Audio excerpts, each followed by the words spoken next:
اب آئیے ہم آگے بڑھتے ہیں اور اپنے کڑی کو آگے لے کر چلتے ہیں، اور انشاءاللہ عزیز کچھ باتیں ہم بیوی کے حقوق کی اہمیت اور اس کے آگے انشاءاللہ اس کے کچھ حقوق کیا ہیں وہ رکھنے کی کوشش کریں۔ اس سے پہلے کہ ہم آگے بڑھے، بہت سی مرتبہ ہوتا ہے جب میاں اور بیوی کے حقوق کی بات ہوتی ہے، جس میں سے جس فریق کی بات پہلے کی جائے وہ فریق تھوڑا سا اپنے آپ کو جو ہے سپیریئر سمجھنے لگتا ہے۔ جیسے کہ میں نے شوہر کے حقوق کی بات کی، تو ہو سکتا ہے بہت سارے شوہر اگر کہہ رہے ہوں گے اپنے بیویوں سے، دیکھا کیا حقوق ہے ہمارے اور تم دیکھو دے نہیں رہی ہو، تو آئیے آج آپ کی بھی باری ہے خواتین کی کہ آپ بھی جانیں آپ کی کیا حقوق ہے، اور شوہر اس بات کو خاص طور سے غور کرے کہ آپ کو کیا حق اپنے بیوی کو دینا ہے، وہ بھی ہمیں سیکھنا ہے۔ جس طرح سے اسلام میں شوہر کے حق کی اہمیت ہے، تو یاد رکھیے کوئی بیوی کی حق کی کوئی کم اہمیت نہیں ہے۔ انشاءاللہ جب آپ بات آئیں گی تو آپ ان حقوق کو دیکھیے اور ان حقوق کو جاننے کی کوشش کریں، خاص طور سے مرد ان حقوق کو دیکھے اور اپنے بیوی کے ساتھ وہ سلوک کرے، عورتیں خود ہی ان حقوق کو سمجھیں تاکہ ان کے حق کیا ہے وہ اپنے شوہر کو بتائے، اور اس چیز کے تعلق سے جو ہے علم جو ہے عام ہو کہ ہمیں کیا ایک دوسرے کو دینا ہے۔ بہرحال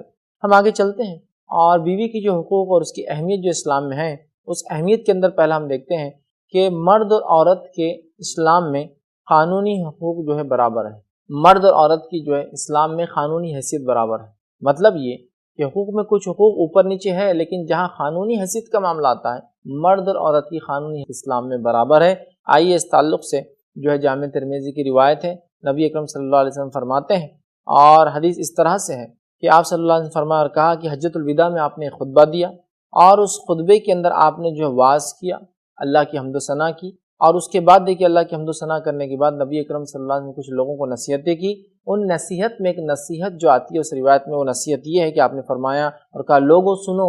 عورتوں کے حق میں خیر اور بھلائی کی بات کو قبول کیا کرو۔ اے لوگوں سنو، عورتوں کے حق میں خیر اور بھلائی کی بات کو قبول کیا کرو۔ مطلب ہو سکتا ہے ان سے کچھ غلطیاں ہوں، لیکن اچھی باتوں کو ان کے ایکسیپٹ کیا کرو۔ لوگوں سنو، عورتوں کے حق میں خیر اور بھلائی کی باتوں کو قبول کیا کرو۔ اور آگے فرمایا، اس لیے کہ وہ تمہارے پاس قیدیوں کی طرح ہے، اس لیے کہ وہ تمہارے پاس قیدیوں کی طرح ہے۔ اس کا مطلب یہ نہیں کہ عورت کا مقام کم ہے، وہ غلام ہے، قیدی ہے۔ معنی یہ ایک عورت چونکہ ماتحت ہوتی ہے ایک شوہر کی، شوہر کہیں گا جاؤ تو وہ جاتی ہے، شوہر کہیں گا مت جاؤ تو نہیں جائیں گی، شوہر کہیں گا یہ کرو تو وہ کرتی ہے، لہٰذا خیر کی باتیں ان کے معاملے میں قبول کیا کرو۔ اور فرمایا خبردار رہو، مردوں اور عورتوں پر حقوق ویسے ہی ہیں جیسے عورتوں کے حقوق مردوں پر ہیں۔ مطلب مردوں کے حقوق، اور آپ نے آگے فرمایا خبردار ہو جاؤ، مردوں اس بات کو جو ہے کان کھول کر سنو کہ جیسے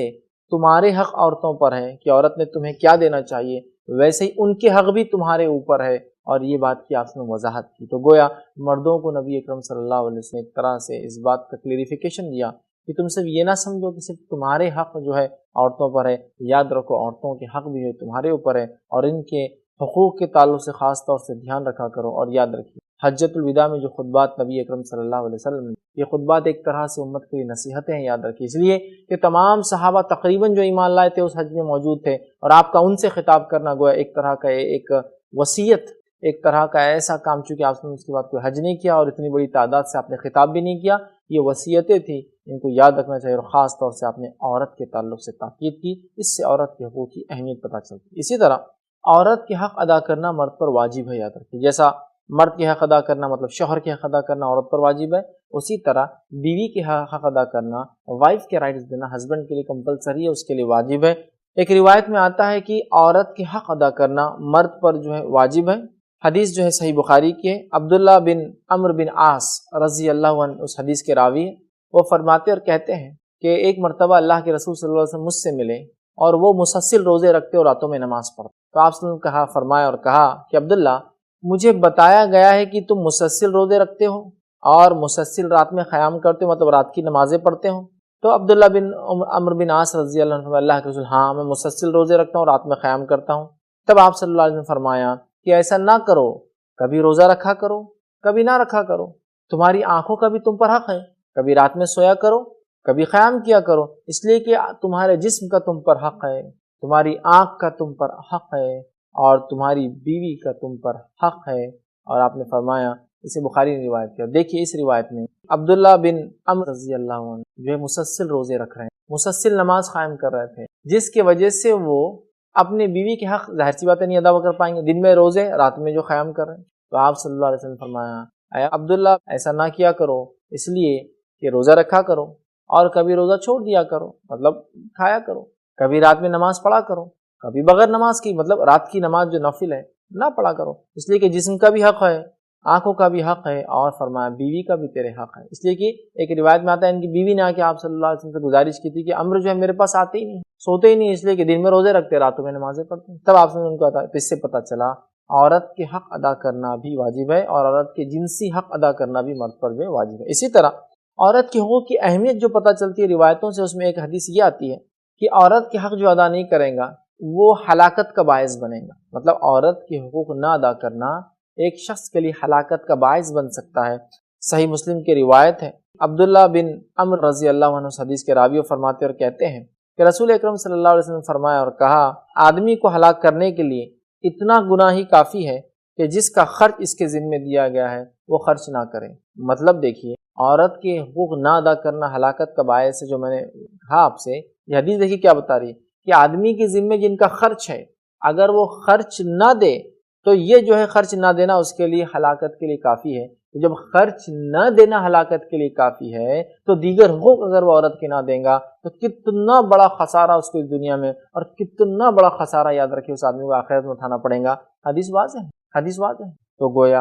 ان حقوق کی بڑی اہمیت ہے، ان حقوق کو پامال کرنا، نہیں دینا بہت زیادہ نقصان کا انسان کے لیے باعث بن سکتا ہے۔ ہمیں چاہیے مرد ہونے کے ناطے عورتوں کے حقوق کو ہمیں چاہیے کہ ہماری اولادوں کو، جو لڑکے ہیں، جو آنے والے شوہر ہیں، ہونے والے شوہر ہیں، جو نکاح کریں گے، ان کے نکاح میں جو ہے بیویاں آئیں گی، انہیں پہلے سے یہ بتا جائے کہ آپس میں ایک دوسرے کے کیا حقوق ہے، تاکہ آگے چل کر مسائل پیدا نہ۔ آگے ہم بڑھتے ہیں، اور عورت کے حقوق ادا نہ کرنا ایک کبیرہ گناہ ہے۔ ایک تو عورت کے حقوق جو ادا نہیں کرے گا وہ ہلاکت کا باعث ہے، اس لیے کہ جس کا خرچ ہم مرد پہ ذمہ ہے شوہر پر، اگر وہ خرچ نہ دے تو اس کی پوچھ ہے، ہلاک ہو جائیں گا، تو عورت تو ظاہر سی بات ہے اور ایک اہم ذمہ داری ہے۔ اب یہاں اس حدیث میں دیکھیے جو عورت کے حق ادا نہیں کرتا، آپ صلی اللہ علیہ وسلم فرماتے ہیں وہ شخص کبیرہ گناہ کرتا ہے، اس کو معمولی نہ سمجھا، کبیرہ گناہ آپ فرماتے ہیں۔ آئیے دیکھیے حدیث کس طرح سے، حدیث کے الفاظ یوں ہیں کہ جو ہے یہ ابن ماجہ کی روایت ہے، اور جو ہے ابو ہریرہ رضی اللہ عنہ حدیث کے راویہ فرماتے اور کہتے ہیں آپ صلی اللہ علیہ وسلم نے فرمایا اور کہا کہ اے اللہ، میں دو ضعیفوں کے معاملے میں یا دو ضعیفوں کا حق مارنا حرام قرار دیتا ہوں۔ اے اللہ، میں تجھ سے دعا کرتا ہوں کہ دو کمزور لوگوں کا حق مارنا یہ حرام ہے۔ اور پھر فرمایا پہلا یتیم اور دوسرا عورت، مطلب عورت، یتیم اور عورت کا حق مارنا نبی اکرم صلی اللہ علیہ وسلم نے حرام قرار دیا ہے۔ لیکن آج دیکھیے کس دھڑے سے لوگ جو ہے عورتوں کے حق مار رہے ہیں، کیا کچھ ان کے حقوق پامال نہیں کیے جا رہے ہیں؟ آج کتنے مرد ہیں جو بنیادی حقوق بھی عورتوں کے نہیں دیتے ہیں۔ آج کتنے سماج، کتنی سوسائٹیاں، کتنے خاندان ہیں جن خاندانوں میں عورتوں کے بنیادی حق نہیں دیے جا رہے ہیں۔ اب کیا کیا بیسک رائٹس کے بارے میں بات کی جائے، بنیادی حق، ان کو عزت ان کو دی جائے، ان کے ساتھ احترام سے بات کی جائے، ان کو مارا نہ جائے، ان کے ساتھ نیک سلوک کیا جائے، ان پر خرچ کیا جائے، ان کی دیکھ بھال کی جائے۔ لیکن آج ہم دیکھیں کتنے حقوق مارے جا رہے ہیں، حق دینا تو دور، لوگ عورتوں کو مارتے ہیں، ان پر ظلم کرتے ہیں۔ تعجب ہوتا ہے ان مردوں کی کمزوری پر جو ایک عورت پر ہاتھ اٹھاتے ہیں۔ عورت پہ ہاتھ اٹھانے والا یاد رکھیے آدمی کمزور ہوتا ہے، اس لیے کہ عورت ایک ضعیف ہے۔ آپ صلی اللہ علیہ وسلم دعا کر رہے ہیں، اے اللہ دو ضعیفوں کے اوپر جو ہے میں جو ہے تجھ سے دعا کرتا ہوں کہ دو ضعیفوں کا حق مارنا حرام ہے، جس میں سے ایک فرماتے ہیں آپ یتیم کا حق کوئی نہ مارے، اور دوسرا فرماتے ہیں کہ کوئی شخص جو ہے کسی عورت کا حق نہ مارے، مطلب اپنے بیوی کا حق نہ مارے، اس لیے کہ ان دونوں کا حق مارنا آپ صلی اللہ علیہ وسلم نے اللہ سے دعا کی کہ حرام ہے۔ اسی طرح ہم دیکھتے ہیں کہ بیوی کے جو حق ہے جو انسان دنیا میں نہیں دیں گا، ویسے یہ حدیث عام ہے، سب کے لیے ہے، لیکن میں خاص طور سے اس کے اندر اس لیے رکھ رہا ہوں کہ بیوی کے حق بہت زیادہ ہے، یاد رکھیں، لیکن لوگ اس کو مار دیتے ہیں۔ جیسا کہ والدین کے بعد اگر کسی کے حق ہے تو بیوی ہے، اور پھر بچوں کے ہوتے ہیں، اور سب سے پہلے تو اللہ کا حق ہے، اس کے رسول کا ہے، والدین کا ہے، بیوی ہے، پھر بچے۔ تو بیوی کا حق بہت ساری بار لوگ مار دیتے ہیں۔ یہ حدیث ویسے عام ہے سب کے لیے، لیکن خاص اس میں اس لیے لا رہا ہوں کہ اس میں بھی حق کی بات ہو رہی ہے۔ آپ صلی اللہ علیہ وسلم فرماتے ہیں، صحیح مسلم کی روایت ہے، ابو ہریرہ رضی اللہ عنہ اس کے راوی فرماتے ہیں، روز قیامت سینگ والی اور بغیر سینگ والی بکری لائی جائیں گی، اور سینگ والی بکری نے بغیر سینگ والی بکری کو مارا ہوگا، اللہ رب العزت روز قیامت اس کو اس کا بدلہ دیں گے۔ حالانکہ ہم تمام جانتے ہیں کہ جانوروں کو جزا اور سزا نہیں، ان کو جنت اور جہنم نہیں، لیکن اس کے بعد بھی اللہ کا عدل دیکھیے، اللہ کا انصاف دیکھیے کہ وہ جو ہے سینگ والی اور بغیر سینگ بکری کو لائیں گا، اور اس کے بعد ان میں جو ہے انصاف کیا جائیں گا، اور جس نے مارا تھا اس کو اس کے بدلے میں اس کو سینگ دی جائیں گے، وہ اس کو ماریں گے اور بعد ختم کر دی جائیں گی۔ اور جیسے کہ بات چل رہی تھی عورتوں کے حقوق کی اہمیت پر، اور ہم نے اس حدیث پر بات روکی تھی جہاں بغیر سینگ والی بکری کو اللہ سینگ دیں گا اور وہ بدلہ لیں گی۔ اس سے پتہ چلتا ہے کہ جب اللہ رب العزت جانوروں میں انصاف کرنے والا ہے تو ظاہر سی بات ہے انسانوں میں انصاف کتنا بڑھ کر ہونے والا ہے، اور جس عورت کو اللہ رب العزت نے ایک مرد کے نکاح میں دیا ہے، ایک ذمہ داری دی ہے، اگر وہ ذمہ داری کو ادا نہ کرے، وہ اس پر ظلم کرے، وہ اس کو تکلیف پہنچائے، وہ اس کو جو ہے اذیتیں دے، تو ظاہر سی بات ہے اللہ رب العزت جو ہے اس کو سخت ترین عذاب دے سکتا ہے۔ تو اس سے بھی عورت کے حقوق کی جو ہے حقوق پتہ چلتے ہیں کہ جب جانوروں میں اللہ فیصلہ کرنے والا ہے تو انسانوں میں کیسے نہیں کرے گا، اور کتنا اہم ہے اللہ رب العزت کا یہ فیصلہ کرنا۔ بہرحال آگے ہم دیکھتے ہیں بیوی کے حقوق کے اندر جو باتیں آتی ہے، اس کے اندر سے ایک بات یہ بھی آتی ہے کہ بیوی پر ظلم کرنے سے انسان کو بچنا چاہیے، اس لیے کہ بیوی ضعیف ہے۔ ضعیف کا معنی ہوتا ہے کمزور ہے، عورت کمزور ہے۔ عورت کو اللہ نے آپ کے نکاح میں، وہ آپ کے ماتحت رہتی ہے، اور ظاہر سی بات ہے جو آپ کہتے ہیں وہ کام کرتی ہے، آپ کی اطاعت کرتی ہے، آپ کی بچوں کو پیدا کرتی ہے، اور کیا کچھ نہیں کرتی۔ لیکن بہت سی بار مرد عورتوں پر ظلم کرتے ہیں، جبکہ ظلم کرنے سے بچنا چاہیے۔ جبکہ عورت کمزور ہے، آپ نے فرما دیا، اور یتیم اور کمزور، مطلب عورت پر آپ نے ظلم کرنے کو حرام قرار دیا ہے۔ اگر کوئی ظلم کرتا ہے تو پھر اس بات کو میں یہاں ضرور رکھوں گا کہ عورت کا حق ہے کہ اس پہ ظلم نہ کیا جائے، ورنہ پھر نبی اکرم صلی اللہ علیہ وسلم فرماتے ہیں، حاکم کی روایت ہے، عبداللہ بن عمر رضی اللہ عنہما اس حدیث کے راوی، آپ نے فرمایا اور کہا، دیکھیے حدیث یوں ہے کہ آپ نے فرمایا کہ مظلوم کی بددعا سے بچو، اس لیے کہ مظلوم کی بددعا اس طرح سے آسمان کی طرف بڑھ جاتی ہے، اتنے فوراً چلے جاتی ہے، اتنی جلدی پہنچ جاتی ہے جیسا آگ کا شعلہ اوپر کی طرف بھڑکتا ہے۔ مطلب جب کسی پر ظلم کیا جائے گا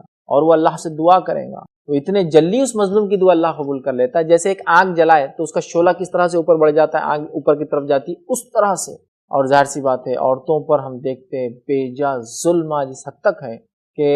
اللہ رحم کرے، تکلیفیں پہنچائی جاتی ہے، جانوروں کے ایسا کچھ لوگ مار رہے ہیں، اور اس حد تک جاتے ہیں کچھ لوگ ان کو جلا کر مار دیتے ہیں، پھانسی دے کر مارا جا رہا ہے۔ یاد رکھیے یہ عورتیں ہماری غلام نہیں، یاد رکھیے یہ عورتیں ہماری لائف پارٹنر ہے، یہ ساتھی ہے، اس کے برابر حق ہے، یہ بھی انسان ہے، یاد رکھیے۔ لیکن لوگ پتہ نہیں کتنے ظلم اپنے بیویوں پہ کرتے ہیں، یہ ظلم کا آخرت بہت سنگین بدلہ ملے گا، اور دنیا میں یاد رکھیے جب آپ ظلم کریں گے، بہت سے لوگ پریشان ہوتے ہیں، بے برکت زندگی ہماری ہو رہی ہے، وقت میں برکت نہیں ہے، کیوں نہ ہوں گی؟ اس لیے کہ تم اپنے بیویوں کو تکلیف دیتے ہو، اس کمزور فریق کو تنگ کرتے ہو، پھر امید کرتے ہو کہ تمہارے ساتھ اللہ اچھا معاملہ کرے، لہٰذا توبہ کرنی چاہیے۔ اور ویسے تو کسی کے ساتھ ظلم نہیں کرنا چاہیے، اس لیے کہ حدیث تو عام ہے کہ مظلوم کی اللہ ایسے سن لیتا ہے، یا اتنی جلدی اس کی بات اللہ تک پہنچ جاتی ہے جیسے کہ جو ہے آگ جلانے سے آگ اوپر کی طرف بڑھتی ہے، اتنے جلدی اللہ رب العزت جو ان کی باتیں سن۔ لہٰذا بیویوں پر ظلم کرنے سے انسان نے اپنے آپ کو اجتناب کرنا ہے۔ آگے ہم بڑھتے ہیں اور کچھ اہمیت کے ساتھ حقوق بھی ہم دیکھتے ہیں عورتوں کے یا بیویوں کے، کیا حق اللہ نے رب العزت نے جو شوہروں پہ رکھے ہیں۔ اسی سلسلے میں ہم دیکھتے ہیں کہ بیوی کا خرچ، نان و نفقہ اٹھانا، یہ جو ہے ایک مرد کی جو ہے ذمہ داری، یا ایسا کہوں گا کہ بیوی کا حق ہے، کہ عورت کا حق ہے کہ اس کا نان و نفقہ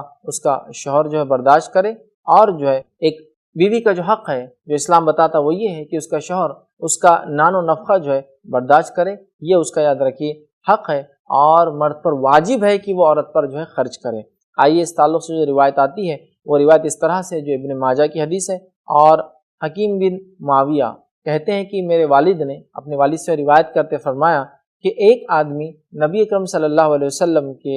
پاس آیا اور ایک سوال کیا اور کہا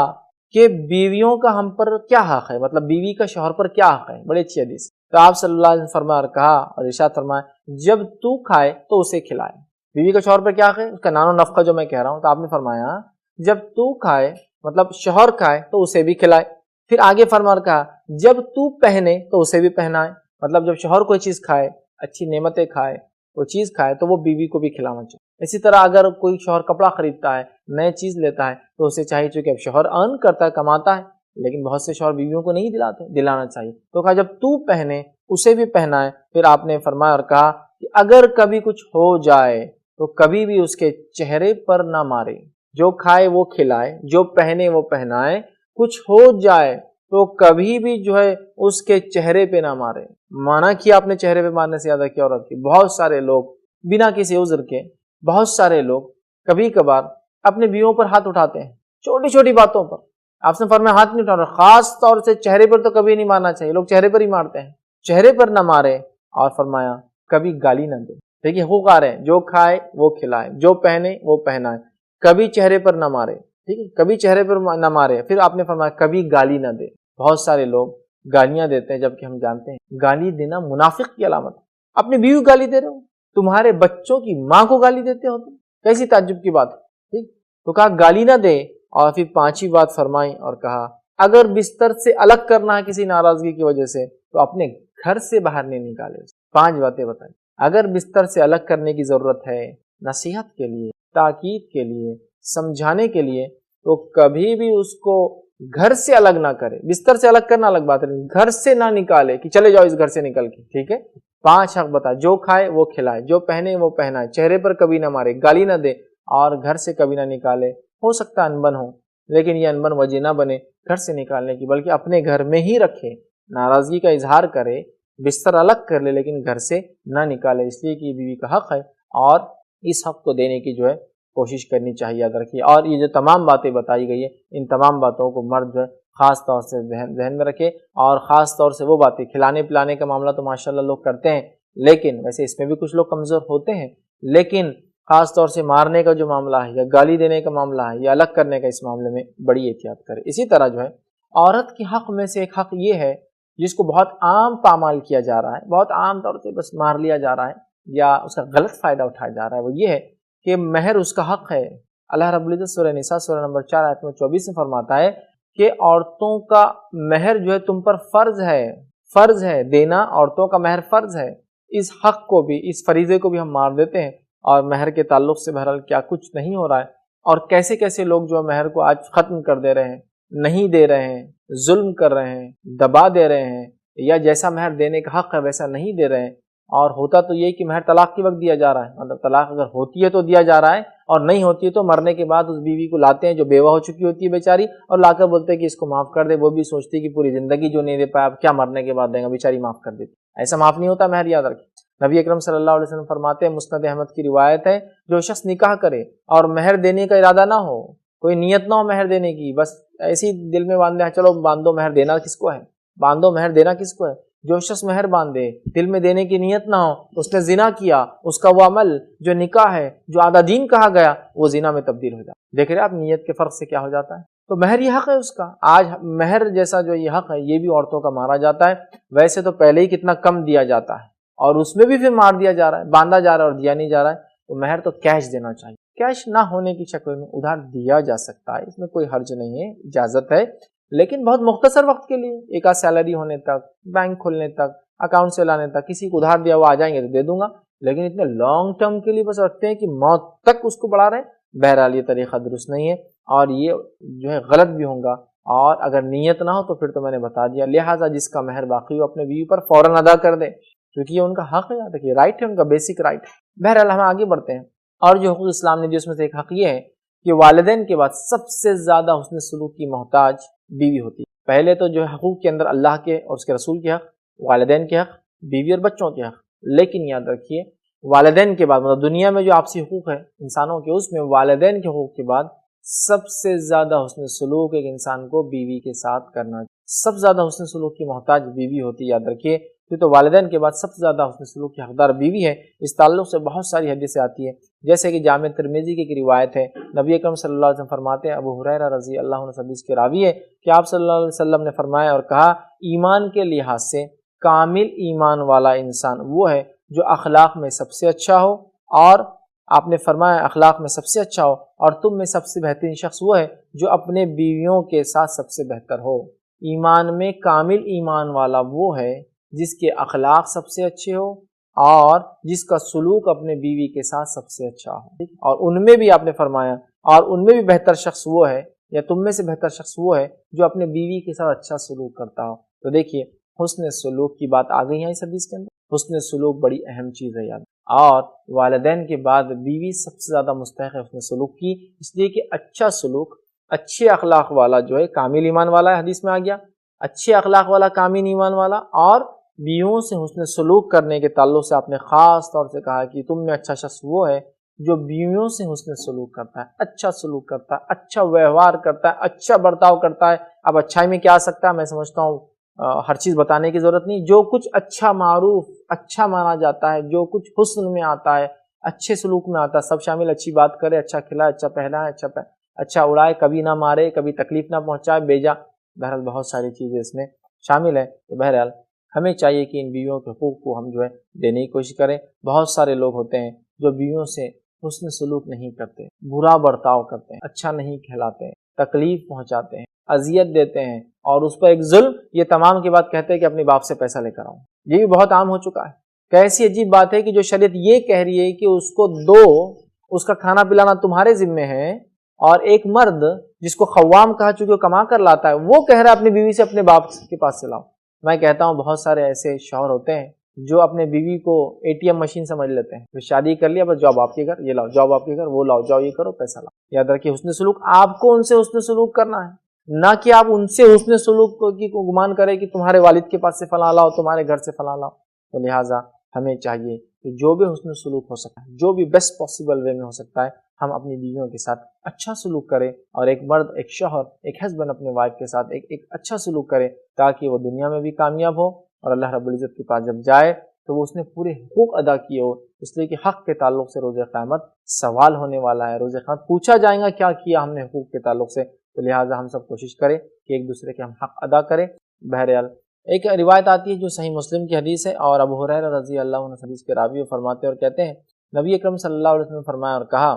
اگر ایک دینار تم اللہ کی راہ میں خرچ کرو، ایک دینار جو ہے تم غلام آزاد کرنے میں خرچ کرو، ایک دینار تم مسکین کو صدقہ کرو، اور ایک دینار اہل و عیال پہ خرچ کرو، خرچ کے اعتبار سے اہل و عیال پہ خرچ کیا دینار سب سے افضل ہے۔ تو اس سے بھی پتہ چلا حسن سلوک میں پیسہ خرچ کرنا بھی شامل ہے، اور اپنے بیوی بچوں پہ انسان کو چاہیے پیسہ خرچ کرے، لیکن اس حدیث کو ہرگز اس معنی میں نہ لے کہ سب کچھ بیوی بچوں پہ خرچ کر دے اور اللہ کی راہ میں نہ کرے، بلکہ 4 جگہ ایک انسان خرچ کر رہا ہے، اللہ کی راہ میں، غلام آزاد کرنے میں، مسکین کو، اور اہل و عیال پہ، تو کہا اس میں سب سے افضل ہے، لیکن یہ نہیں کہا یہ 3 چھوڑ دیے جائے اور صرف ایک پہ خرچ کیا جائے، ٹھیک ہے۔ تو لہٰذا ہمیں چاہیے کہ جو ہے اپنی بیویوں کے ساتھ حسن سلوک میں ان پہ مال خرچ کرے، یہ بھی شامل۔ اسی طرح حسن سلوک میں اور چیزیں جو شامل ہوں گی مال خرچ کرنے کے علاوہ، یہ ہے جیسا کہ مسند احمد کی روایت ہے، اور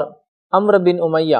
رضی اللہ عنہ حدیث کے راوی ہے، وہ کہتے ہیں اور فرماتے ہیں کہ نبی اکرم صلی اللہ علیہ وسلم نے فرمایا اور کہا، شوہر بیوی پر خرچ کرتا ہے تو یہ صدقہ ہے۔ شوہر کا بیوی پر، خاص طور سے اہل و عیال مطلب بیوی بچوں پر تو ہے ہی، لیکن بیوی پر خرچ کرنا یہ بھی یاد رکھے صدقہ ہے، اور شوہر کو چاہیے کہ وہ ان پر خرچ کرے۔ اسی طرح حسن سلوک میں یہ بات بھی شامل ہے جو آپ صلی اللہ علیہ وسلم فرماتے ہیں، صحیح مسلم کی روایت ہے، ابو ہریرہ رضی اللہ عنہ حدیث کے راوی، آپ نے فرمایا اور کہا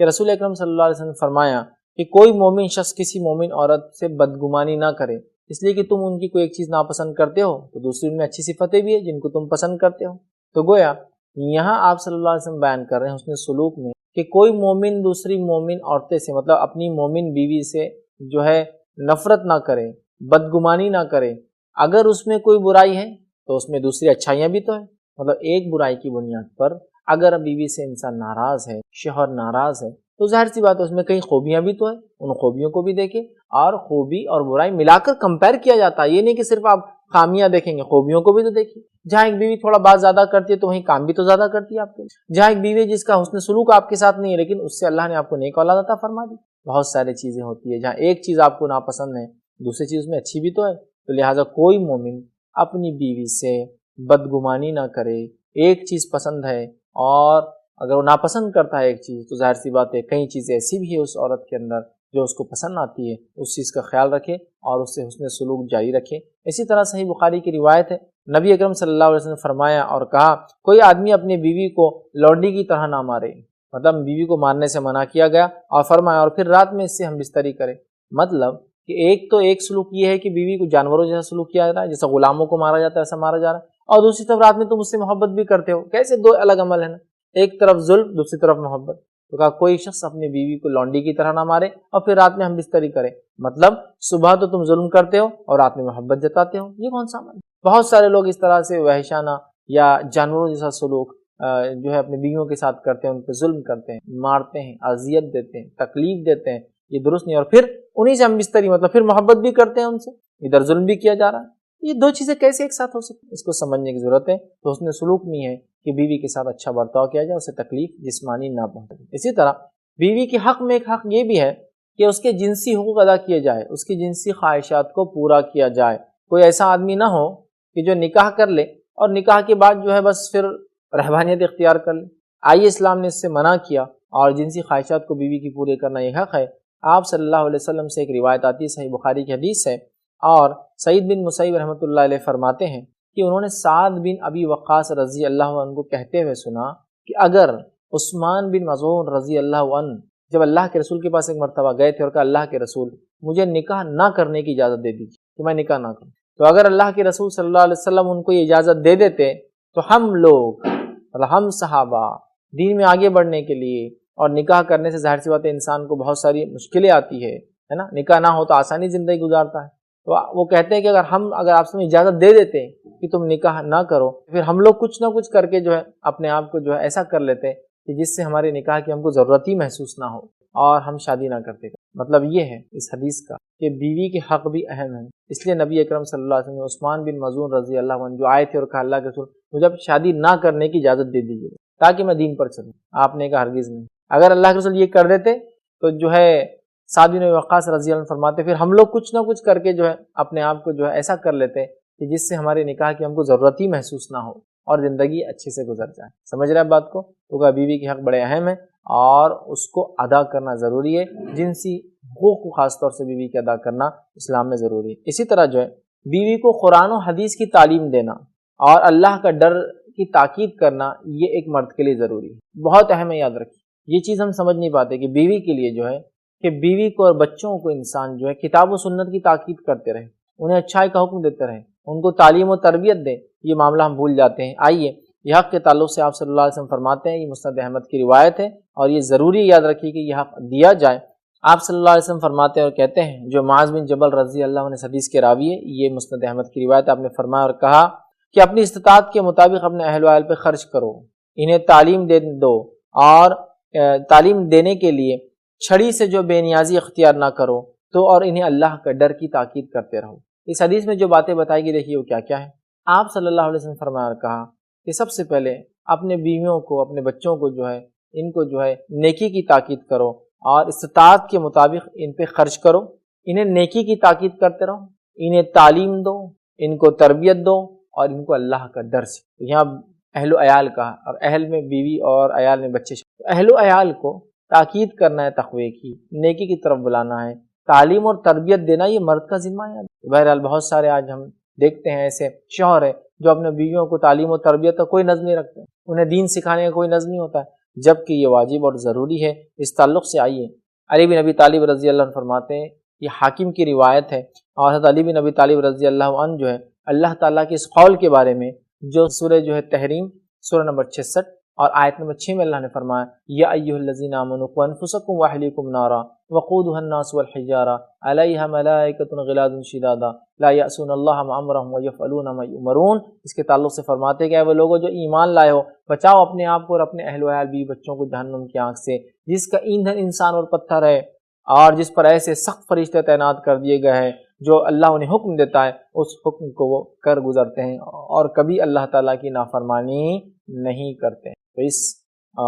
آیت کی تفسیر میں وہ کہا کرتے تھے اور فرمایا کرتے تھے کہ خیر اور بھلائی کے کاموں میں جو ہے خود وہ سیکھو اور اپنے بیوی بچوں کو بھی سیکھو. خیر اور بھلائی کے کام خود بھی سیکھو، خود بھی کرو اور اپنے بچوں کو بھی خیر اور بھلائی کے کام سکھایا کرو. اس کی تاکید جو ہے حضرت علی کیا کرتے تھے اس آیت کے تحت. تو اس آیت سے بھی پتہ چلا، اوپر حدیث سے بھی پتہ چلا، بیوی اور بچوں کو تعلیم اور تربیت دینا یہ جو ہے ایک شوہر کی ذمہ داری ہے، ایک باپ کی ذمہ داری ہے. اسی طرح آئیے ہم آگے بڑھتے ہیں اور کچھ اور حقوق دیکھتے ہیں جو آپ صلی اللہ علیہ وسلم نے بیوی کے بتایا. جس میں سے ایک حق جو آپ نے بتایا یہ ہے کہ بیوی کی عزت کی حفاظت کرنا مرد پر واجب ہے. مطلب بیوی پر نظر رکھنا، اس نے کیا کر رہی ہے، اس کی عزت کی حفاظت کرنا یہ شوہر کی ذمہ داری ہے. آئیے اس تعلق سے عبداللہ بن عمر رضی اللہ عنہ فرماتے ہیں، جو کہ بیہقی کی روایت ہے، آپ نے فرمایا اور کہا کہ اللہ کے رسول صلی اللہ علیہ وسلم نے فرمایا اور کہا کہ 3 آدمی جنت میں داخل نہیں، 3 آدمی ایسے جو جنت میں داخل نہیں ہوں گے. ان میں سے آپ فرماتے ہیں پہلا والدین کا نافرمان جنت میں داخل نہیں ہوگا، دوسرا دیوس جنت میں داخل نہیں ہوگا، تیسرا فرمایا جو مرد عورت کے جیسا مشابہت کرے اور جو عورت مرد کے جیسی مشابہت کرے. اب دیکھیے اس میں دوسرا دیوس. دیوس کسے کہتے ہیں معلوم؟ دیوس اس شخص کو کہتے ہیں جس کے بیوی یا بچوں میں سے اس کے سامنے بے حیائی کرے اور وہ بے حیائی کو دیکھ کر خاموش رہے. ٹھیک ہے، چلتا ہے. اسے کہتے ہیں دیوس. کہ کسی شخص کے سامنے اس کے اہل و عیال میں سے جن کا وہ ذمہ دار ہے وہ بے حیائی کرے اور وہ ان کو روکنے کی کوئی کوشش نہ کرے، ایسے شخص کو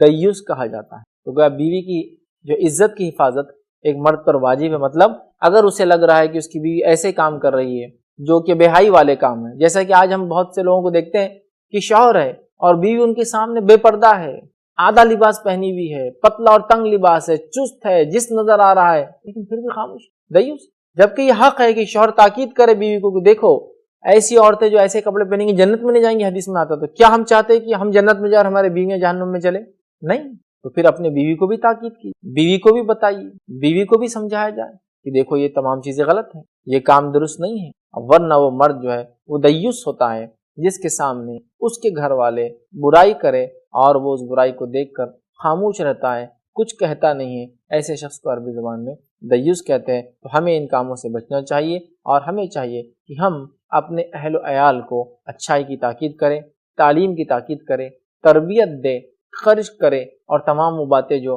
کتاب و سنت نے بتائی ان باتوں کو جو ہے کرنے کی بہرحال کوشش کریں۔ بہرحال بیویوں کے حقوق ہم دیکھ رہے تھے اور اس حقوق میں انشاءاللہ اس میں آگے بڑھتے ہیں اور کچھ باتیں حقوق کے تعلق سے آپ کے سامنے رکھتا ہوں۔ آئیے آگے ہم دیکھتے ہیں، اگر ایک سے زیادہ انسان کو بیویاں ہوں تو دونوں کے اندر انصاف کریں، یہ ایک انسان کے لیے ضروری ہے، یاد رکھیں یہ بھی بیوی کا حق ہے کہ سمجھ لیجئے کہ انسان کے ایک سے زیادہ نکاح ہوئے ہو اور اس کو دو بیویاں ہیں، تین ہیں، چار ہیں، چاروں کے ساتھ یا تینوں کے ساتھ یا دونوں کے ساتھ اس انسان کو برابری کا سلوک کرنا ہوگا۔ نبی اکرم صلی اللہ علیہ وسلم فرماتے ہیں، اس حق کے تعلق سے جو ابو داؤد کی روایت ہے، آپ صلی اللہ علیہ وسلم فرما رکھا، ابو ہریرہ رضی اللہ عنہ حدیث کے راوی ہے کہ جس شخص کو جو ہے دو بیویاں ہوں اور وہ کسی ایک کی طرف جھکاؤ رکھتا ہو، دیکھیے یہ جھکاؤ سے مراد کیا ہے؟ محبت کے اعتبار سے تو انسان کسی ایک کی طرف جھکا ہو سکتا ہے، شریعت اس کو برا نہیں مانتی، لیکن حقوق کے تعلق سے ایک کی طرف جھکا مطلب ایک کو گھر دلا دیا، ایک کو کپڑے بناتا ہے، ایک کو اچھا کھلاتا ہے، ایک کو اچھا رکھتا ہے، دوسرے کو جو ایک گھر نہیں دلاتا ہے، کپڑے اچھے نہیں پہناتا ہے، پرانی چیزیں دیتا ہے، اچھا سلوک نہیں کرتا ہے، یہ مانا ہے۔ تو ایک بیوی کی طرف اس کا رجحان جھک جائے، جس کو دو بیوی ہو اور ایک کی طرف جھکاؤ ہو اور وہ جھکاؤ کی بنیاد پر وہ ایک سے سلوک اچھا نہیں کرتا اور دوسری سے اچھا سلوک کرتا ہوں، جیسے عام طور سے لوگوں کو دیکھا جاتا ہے کہ پہلی بیوی کو انسان چھوڑ دے جب دوسرے نکاح کرتا ہے۔ آپ نکاح کر سکتے ہیں ایک سے زیادہ، لیکن اس کا ہرگز مطلب نہیں کہ دوسری بیوی کے ساتھ یا پہلی کے ساتھ آپ برا سلوک کریں اور پھر تیسری کر لی تو دونوں کے ساتھ برا سلوک کریں، ٹھیک ہے؟ جو اس طرح سے کرے، آپ صلی اللہ علیہ وسلم فرماتے ہیں وہ قیامت کے دن اس طرح سے اٹھیں گا اور آئیں گا اور اس کا آدھا جسم جو پیرالائزڈ ہو جائے گا، کیونکہ اس نے اپنے بیوی کے ساتھ جو انصاف نہیں کیا تھا، بیویوں کے ساتھ انصاف نہیں کیا تھا، لہٰذا وہ روز قیامت ایسا اٹھیں گا، اس حال میں آئیں گا کہ اس کا آدھا جسم لکھوا مارا ہوا، پیرالائزڈ ہو، مطلب جیسا ایک انسان کو پیرالیسس ہو جاتا ہے تو آدھا جسم اس کا پورا ورکنگ بند کر دیتا ہے، اسی طرح وہ انسان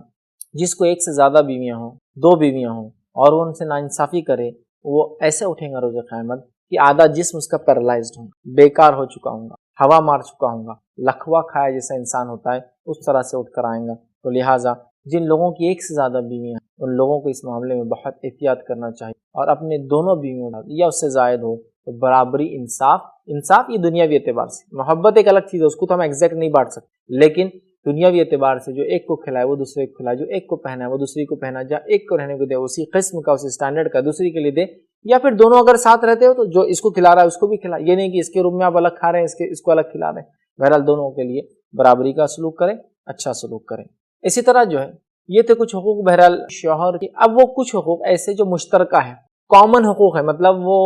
شوہر اور بیوی دونوں کو نبھانا ہے۔ اب ان حقوق کو رکھ کے اپنی بات کو ہم پھر ختم کر دیں گے کہ وہ کیا ایسے حقوق ہے جو دونوں کو یاد رکھنا ہے اور دونوں کو ایک دوسرے کو دینا ہے، جس کو ہم کہیں گے کامن رائٹس، جس کو کہیں گے ایک مشترکہ حقوق۔ آئیے وہ چند حقوق دیکھتے ہیں جو دونوں پہ عائد ہوتے ہیں، دونوں کو چاہیے سمجھے، دونوں کو چاہیے اس پہ عمل کرے۔ اس میں پہلا حق یہ ہے کہ خیر خواہی اور نیکی کے کاموں میں ایک دوسرے کو اچھائی کی تاکید کرنا اور برائی سے روکنا، یہ دونوں پہ مشترکہ حق، مطلب بیوی شوہر کی اصلاح کرے، اچھائی کا حکم دے، برائی سے روکے، شوہر بیوی کی اصلاح کرے، اچھائی کا حکم دے، برائی سے روکے، دونوں کے لیے یہ کام ضروری ہے، یاد رکھیے۔ نبی اکرم صلی اللہ علیہ وسلم فرماتے ہیں، یہ ابو داؤد کی روایت ہے، ابو ہریرہ رضی اللہ عنہ اس کے حدیث کے راوی فرماتے اور کہتے ہیں، نبی اکرم صلی اللہ علیہ وسلم فرمایا اور کہا، اس مرد پر اللہ رحم فرمائے جو رات کو اٹھتا ہے، اس مرد پر اللہ رحم فرمائے جو رات کو اٹھتا ہے، اٹھنے کے بعد نفل کے لیے وضو کرتا ہے، اپنی بیوی کو نفل نماز کے لیے جگاتا ہے، اگر بیوی نہ جاگے تو اس کے منہ پر پانی چھڑکتا ہے اور اسے نماز کا، اور اللہ رحم کرے اس عورت پر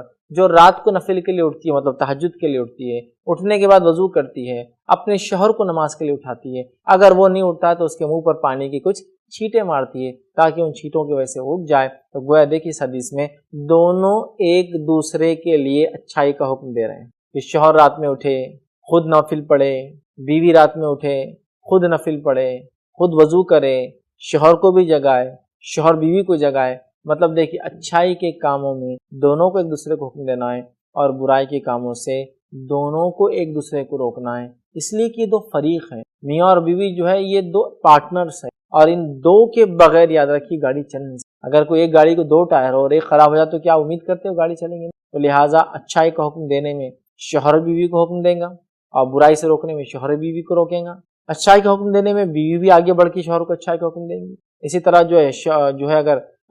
برائی دیکھتی ہے کچھ شوہر میں تو اس سے روکیں گی۔ آج بہت سی بار یہ ہوتا ہے شوہر اور بیوی ایک دوسرے کو اچھائی کا حکم نہیں دیتے ہیں بلکہ برائی کا حکم دیتے ہیں، اور گناہوں سے نہیں روکتے بلکہ گناہ کرنے پر آمادہ کرتے کہ بیوی شوہر کو اکسا رہی کہ آپ حرام کمائیے تاکہ میں اچھے زیورات خریدوں، یا شوہر جو ہے بیوی کو اکسا رہا ہے کہ تم برقع کیوں پہنتی ہو، بغیر برقعے کے رہو زیادہ خوبصورت نظر آتی ہو، ہے نا؟ تو یہ تو ہو رہا ہے کہ ہم برائی کے لیے اکسا رہے ہیں، جبکہ شریعت چاہتی دونوں ایک دوسرے کو اچھائی کا حکم دے، دونوں ایک دوسرے کو برائی سے روکیں۔ ہم دیکھ رہے ہیں کہ آج میاں بیوی ایک دوسرے کو برائی کا حکم دے رہے ہیں اور اچھائی سے روک رہے ہیں، بلکہ اچھائی کر رہے ہیں تو مسئلہ ہے۔ کچھ لوگ کمپلین کرتے ہیں میری بیوی بہت زیادہ نمازی مل گئی، میرے کو میں پریشان ہوں۔ بیوی نمازی ہونے سے کوئی پریشان ہوتا ہے؟ یہ بہت ساری لڑکیاں کہتی ہیں ارے ہم کو تو ملا شوہر مل گیا تو اس کی وجہ سے ہم پریشان ہو گئے کہ وہ تو یہ پڑھاتا ہے، وہ کراتا ہے، یہ کرو بولتا ہے، اجتماع میں جاؤ بولتا ہے۔ مطلب اچھائی کا حکم دینے والوں کو برا سمجھا جا رہا ہے، برائی کے حکم دینے کو اچھا سمجھا جا رہا ہے۔ تو دونوں میاں بیوی کا مشترکہ حق یہ ہے، کامن رائٹس یہ ہے کہ دونوں ایک دوسرے کو اچھائی کا حکم دیں گے، برائی سے روکیں گے۔ آئیے آگے بڑھتے ہیں، وہ اور کیا حقوق ہیں جو میاں بیوی ایک دوسرے کو دیں گے، اچھائی کا حکم دیں گے اور برائی سے روکیں گے۔